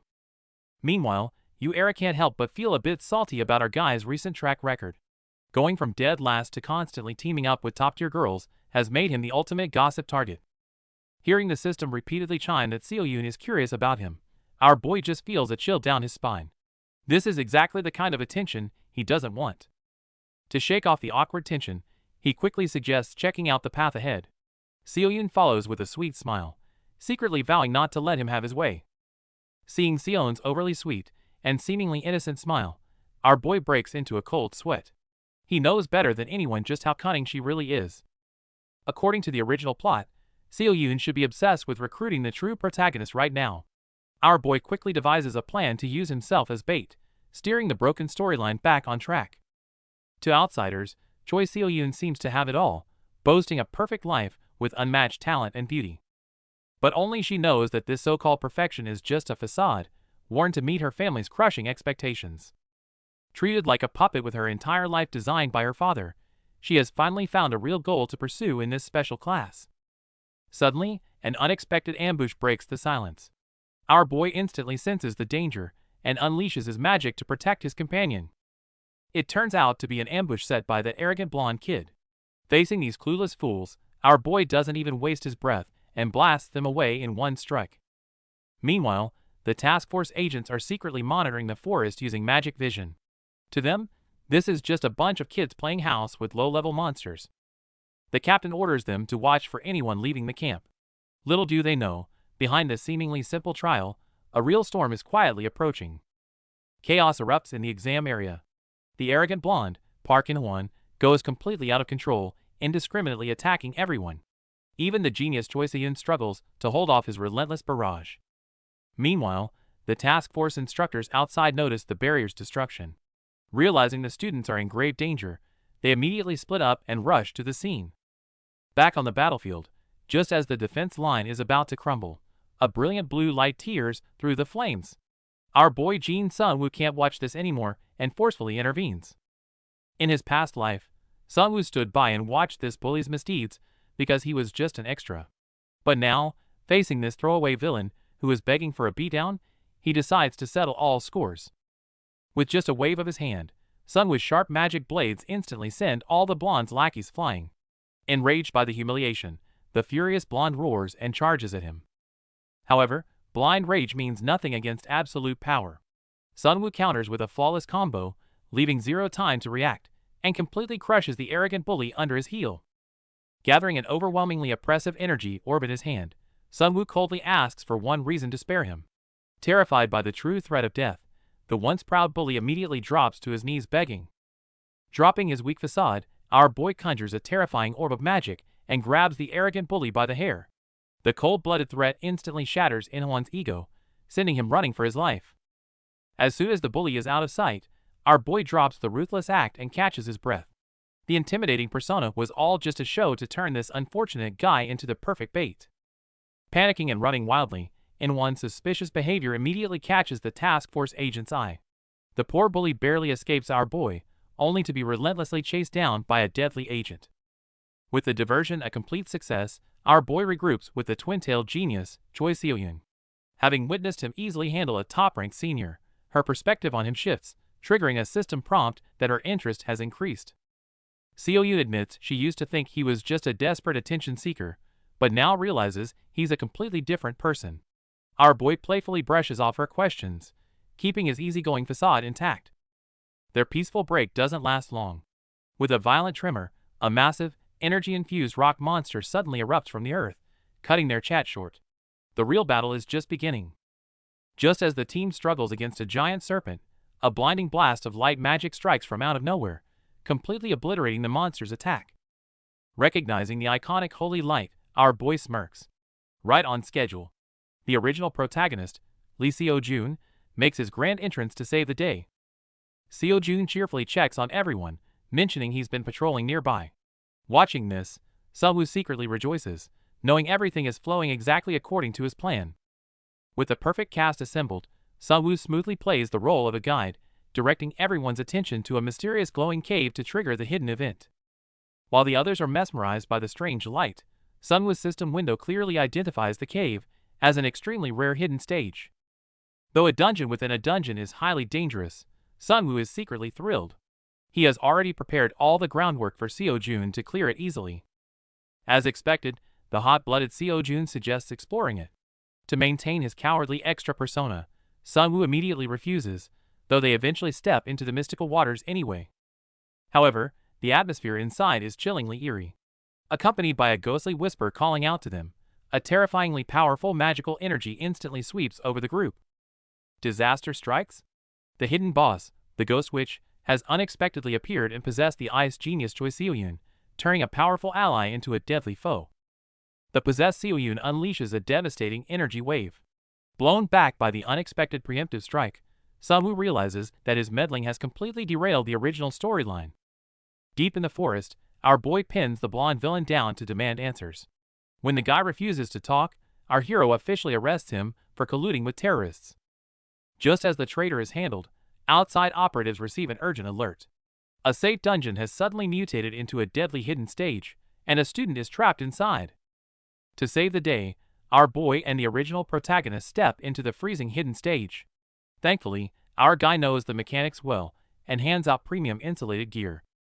Braving the blizzard, they finally find the kidnapped genius. But the situation is dire. She's trapped in a massive crystal and fully possessed by the Ghost Witch, the arrogant witch boasts about absorbing the girl's powerful ice mana. Without hesitation, she unleashes a massive, overwhelming icy barrage straight at our rescue duo. Facing the deathly frost, our boy is faced with a huge dilemma. The witch is weak to light magic, but as long as she possesses their classmate, they can't risk a direct attack. The battle inside the hidden stage reaches a fever pitch. The prodigies go all out, clashing with the terrifying enemy in a storm of magic and glowing blades. However, the Phantom Witch handles their combined assault effortlessly. She even mocks the original hero, teasing him for going easy on a girl. The witch's power is simply overwhelming. Lee Seo-jun's attacks are rendered useless, and he is relentlessly pushed back into a corner by her devastating ice magic. Seeing the situation deteriorate, Seo-jun desperately shouts that they must find the witch's main body to turn the tide. Just then, our boy quietly steps up. Gathering brilliant magic in his hands, our guy calmly guides Seo-jun. Since the timeline is already derailed, he decides to personally help the protagonist break his limits.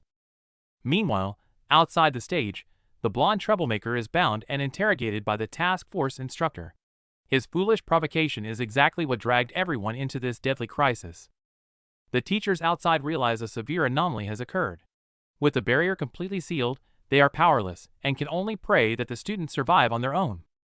Back on the battlefield, facing the advancing witch, our boy doesn't panic. Instead, he turns to a surprised Seo-jun and drops the ultimate green light. Here, you can unleash your true power without holding back. Backed into a corner, the Ghost Witch pulls out her core crystal, screaming that she'll take everyone down with her. However, our boy has already seen right through the fatal flaw in her power. Having figured out the enemy's weakness, our boy orders Seo-jun to unleash his ultimate move and blow away the entire dungeon. As the true protagonist, Seo-jun doesn't hesitate, delivering a devastating explosion of light attribute mana. The terrifying impact forces the Ghost Witch out of Choi Seo-jun's body, exposing her true form. Now that the hostage is safe, there's absolutely no reason to hold back anymore. Meanwhile, outside the dungeon, the terrorist assassins are guarding the portal. Hearing that their targets are trapped in a hidden stage, they smugly wait for our heroes to get wiped out. But the villains clearly underestimated Seo-jun's power. Before they can even react, a blinding pillar of light pierces through the barrier like divine punishment. Inside the dungeon, the once arrogant ghost which is completely obliterated. With the battle over, the boss drops an incredible S-rank sword. Our boy generously hands it to Seo-jun as a reward, conveniently dumping the babysitting duty on him so he can happily pocket the rest of the sweet loot. With the hidden boss defeated, our boy not only reaps massive system rewards, but also maxes out Lee Seo-jun's trust. Seeing the hero gather the loot, he knows this operation was a huge success. Just then, the unconscious Choi Seo-yun finally wakes up. Facing the confused senior, our boy smoothly gives all the credit for her rescue to Lee Seo-jun, perfectly setting up their bond from the original story. Right after pointing out the exit, a completely drained Lee Seo-jun collapses. Our boy and Seo-yun quickly support the exhausted hero, walking shoulder to shoulder into the portal of victory. Exactly as our boy planned, the news of clearing the hidden stage shocks the world. Armed with the legendary Blue Moon Blade, Lee Seo-jun makes headlines everywhere, becoming the absolute center of global attention. As for the annoying blonde Park In-won, his fate is sealed. Although cleared of being a spy, his past bullying and attacks on classmates are fully exposed, resulting in severe disciplinary action. Watching how things unfold, our boy feels a deep sense of relief. He completely removed an annoying obstacle and kept the task force secret, steering everything perfectly back to the original plotline. Back at the academy, it takes some effort for our guy to calm down his worried friends. But just as he catches his breath to plan his next move, a familiar voice calls out. It seems his brief peace is already over. Caught off guard by Choi Seo-yun's gratitude, our boy panics when she hints that he defeated the ghost witch. He frantically tries to pass the credit to Lee Seo-jun, but she sees right through his act. Seeing the system notification about her increased interest, Seo-yun breaks into a cold sweat. So much for keeping a low profile at school. Cut to the gym, where our guy is sweating it out. Thanks to the massive points earned from the hidden stage, he purchased a practical new trait. It doesn't offer explosive power, but the overall stat boost is perfect for survival. Taking a break, Seo-yun chats with Lee Seo-jun and the guys. Seo-jun mentions that Era, deeply triggered by the hidden stage, has been undergoing hellish training to boost her firepower. Pleased to hear his allies are getting stronger, Seo-yun nods approvingly. But the mood shifts when they discuss the absent teacher. Apparently, a blood-drained corpse was found near the school, putting everyone on high alert. While the students feel safe with genius Seo-jun around, danger has already infiltrated the campus. Suddenly, a formidable and striking purple-haired senior appears, setting her sights directly on Seo-jun. Is the villain finally making her move on the child of prophecy? At the gym, Senior Park Mini acts like a caring upperclassman by handing Lee Seo-jun a towel. But when out of sight, her eyes flash with chilling murderous intent. Night falls, an agonizing scream shattered the silence. The seemingly gentle Minnie now sits casually among bodies, licking blood off her face as a mysterious red-eyed man descends. The red-eyed man ruthlessly steps on his victim, while discussing the newly famous child of prophecy, Lee Seo-jun. Minnie doesn't hide her burning desire to eliminate the boy. Facing the suffocating presence of the organization's boss, Minnie volunteers to kill Seo-jun herself. Acknowledging her ruthless resolve, the boss officially assigns her the assassination mission. While the villain's scheme, our boy isn't slacking off. To boost his allies' strength, he brings Yoon Hae-young to a hidden dungeon to aggressively clear out hordes of monsters. Seeing an exhausted Hae-young, our boy strictly coaches her magical form. After all, this unrecorded hidden area is his specially chosen ground for pushing his allies to their absolute limits. Although his training is hellish, it completely ignites Hae-young's fighting spirit. Remembering her past helplessness, she silently resolves to grow stronger, exactly what our boy hopes to see. Seeing his companion's motivation, our boy happily fist bumps her. With their grueling weekend training, Yoon Hae-young sets her sights on the special class. With his allies secured, our boy targets the villainous daughter undercover as Senior Park Minnie. To ruin her assassination plot, he makes the first move. Thinking her cover is blown, the villainous senior secretly charges a deadly spell. Unfazed, our boy seriously states that he has something very important to tell her. Just as the villain prepares to strike, our guy drops a loud confession attack. This sudden public declaration short-circuits her brain and leaves the bystander stunned. The senior is visibly disgusted, but our boy couldn't be happier. Her sheer revulsion triggers the system, showering him with massive points for unlocking an achievement.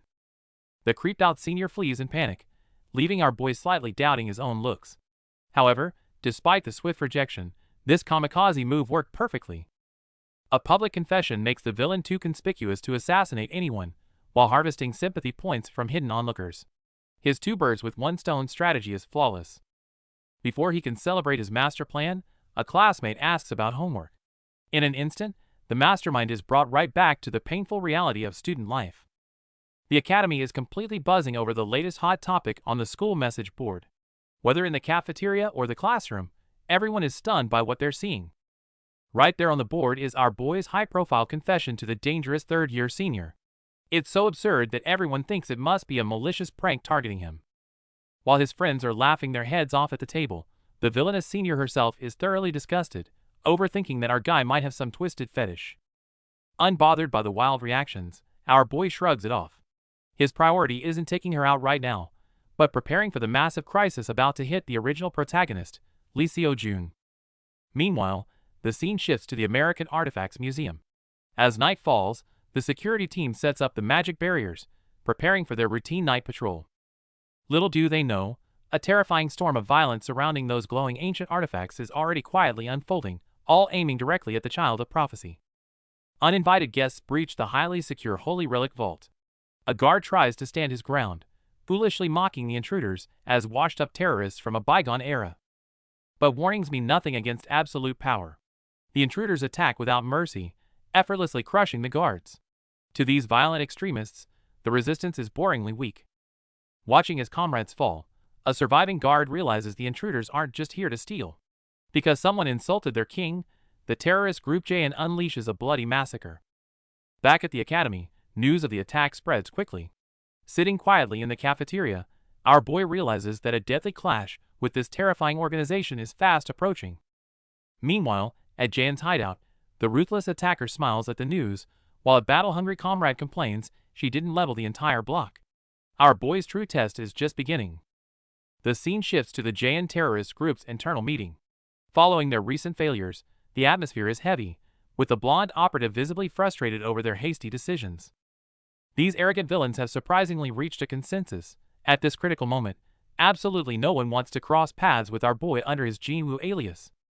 Just as hesitation spreads, a high-ranking leader steps in to steady the ranks. After all, the child of prophecy is crucial to their master plan and cannot be abandoned. Back to our boy. Figuring the heat has died down, Sunwoo resumes his Jinwoo persona to gather resources, meeting up with the wealthy heiress, Han Seon. The heiress certainly delivers. She immediately hands over the top-tier items he requested, including high-durability combat boots with dual passive skills and holy potions. To top it off, she treats him to an exclusive, world-class dish. In the original novel, this very meal was so divine it almost made the main character pass out. As the golden pastry shatters and rich meat juices explode with flavor, our boy drops all his defenses, completely surrendering to the absolute bliss of the meal. You can't just enjoy such luxury for free. After wiping his mouth, Sunwoo returns the favor by tossing out a top-secret piece of intel that catches her completely off guard. Someone has been using the recent terrorist chaos to extort Seon. Sunwoo effortlessly exposes the mastermind, revealing it's not the Jayan group at all, but just a lowly underworld alchemist. Han Seon throws a massive 8-figure offer to recruit our boy's alter ego. He plays it cool, asking for a better offer over dinner, though secretly admitting the deal is super tempting. But power comes first. Equipping his new A-rank combat boots, our guy effortlessly sprints across the night sky. Enjoying the thrill of his new gear, he can't help but smirk at the sheer speed.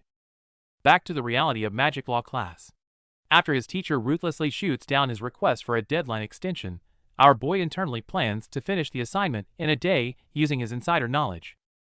While everyone scrambles for a project partner, top-tier genius Era unexpectedly approaches our guy. The unprecedented move leaves the other students fuming with jealousy, and even our boy is caught completely off guard. She coolly tells him to meet her at the training grounds after school. He thinks it's a lucky break, but his blood runs cold when her very first words are, "I know your true identity, Kim Seonwoo." Seeing her conjure a massive fireball, our boy's brain goes into overdrive, wondering which secret identity he leaked. Stepping closer, she confronts him about the personal secrets he casually dropped on the first day of school. Our boy is completely caught off guard. It turns out Era thinks he's a victim of the same terrorist attack that ruined her life, which is why she's so obsessed with getting stronger to exact her revenge. When he asks why she'd think that, Era explains that during the recent attacks, everyone else was terrified. He was the only one who stayed perfectly calm, like someone who had already survived the worst. Before he can point out they aren't strong enough to fight back yet, Era grabs his arm, her eyes full of raw emotion. Seeing her pain, our guy realizes he just stepped on a massive landmine. To make things more awkward, the system pings that Era now feels pity for him, leaving our boy feeling a bit guilty. Taking a deep breath to calm down, she offers to do their assignment as an apology and turns to leave. Forget the assignment. Watching her walk away, our guy can't help but stop her in her tracks. With a determined look, he makes a bold promise. Let me help you get your revenge. He tosses her a healing potion so she won't leave a scar. Era doesn't look back, but deep down, her resolve only hardens. She knows she has to end Jaein with her own hands, which gives our boy the perfect opening to change the plot. Meanwhile, Era vows to destroy the terrorists. Our boy suddenly receives a system notification rewarding him for their bond, leaving him feeling both helpless and amused. Knowing the crisis isn't over, our boy trains his mana relentlessly. He knows perfectly well that helping her get revenge is paving the way for the original protagonist's growth. To prepare for future events, our boy joins the crew on a field mission. Knowing the plot, he figures with veteran mercenaries around, this early mission should be a walk in the park. Along the way, our boy is full of energy, even casually offering a towel to his senior. His endless stamina completely shocks his exhausted classmates. Just as our boy thinks his training is finally paying off, the mercenary captain interrupts, loudly announcing their safe arrival at the mission site. Before them stands a luxurious mansion hidden in the mountains. According to the briefing, their simple D-rank mission is just to protect an artist's precious collection for 3 days. However, the mood shifts when the mansion's owner descends the stairs. Smiling, she admits she specifically requested the protagonist. Our boy instantly realizes the real threat has just surfaced. Our boy secretly plans to play the villain this time. They look down at the white-haired woman below Charlotte, the key figure who will be looking after them for the next few days. Meanwhile, the dangerous Jaein organization gathers for dinner. Surprisingly, one of their deadly assassins is a hardcore fanboy of Lee Seo-joon, excitedly bragging about his stalker-level dedication to his idol. The chaotic assassins start bickering over petty things, forcing their enraged leader to snap and order everyone to shut up and eat their food properly. Getting back to business, the leader emphasizes that they must infiltrate quietly without killing anyone. Back at the mansion, Charlotte treats our boy's group to an incredibly lavish feast. Beneath the peaceful dinner, our boy knows Jaein assassins will strike in just a few hours. During the meal, Charlotte casually probes into their backgrounds, even asking about the absent Choi Seohyun. She then praises Seojun's talent, assuming his family must be proud. Hitting a sore spot, she notices his forced smile and boldly touches his hand, attempting to manipulate his deep-seated loneliness. Meanwhile, the terrorist group's leader Charlotte gives her subordinates a passionate "We are family" speech. Deeply moved, the villains immediately begin their indoor patrol with high morale. On our boy's side, to keep the plot on track, Seomu aggressively interrupts someone chatting up Lee Seo-joon. Oblivious to everything, Seo-joon suddenly starts reflecting on the meaning of family, leaving Seomu sweating bullets. After ditching the crowd, Seomu and Seo-joon walk together under the night sky. While pretending to plan a route, our boy is secretly plotting how to smoothly guide the child of prophecy right into the monster's trap. While they examine the magic circle, the genius girl Era suddenly appears. Glaring at Seomu, she confidently declares that his unique, aggressive combat style matches perfectly with only one person she knows. Knowing his secret identity is at risk, Seomu tries to play dumb, jokingly asking if she seriously thinks he's the legendary masked hero Kim Jin-woo. The tension spikes as the boys instinctively reach for their swords. But instead of fighting, Era just crosses her arms, stubbornly claiming she's merely out for a late-night walk to think things over. Then, Era launches into her wild deduction. She confidently concludes that Seomu isn't actually getting stronger, he's just doing rehab to regain his former peak strength. Both boys are utterly dumbfounded by her flawless logic. Realizing she has perfectly fabricated an excuse for him, our boy instantly plays along. Faking a melancholic look, he sighs that he just didn't want anyone's pity. And just like that, his secret identity is safe once again. After the patrol route is set, our boy finally catches a break. Slipping away smoothly, he infiltrates the villain hideout, his eyes gleaming at the room full of precious loot. While everyone else is busy, our boy decisively buys a mana concealment elixir. It only hides his mana for 10 minutes, but that's plenty for a master thief. Activating his unique system privilege, a sly smirk spreads across his face. He can't wait to see the villains' reactions when they realize they've been completely robbed blind. Meanwhile, out on the patrol route, Era and Seojun start discussing our boy's true strength. Seeing Era so confident, Seojun is genuinely curious about her evaluation. However, Era drastically underestimates him, completely baffling Seojun.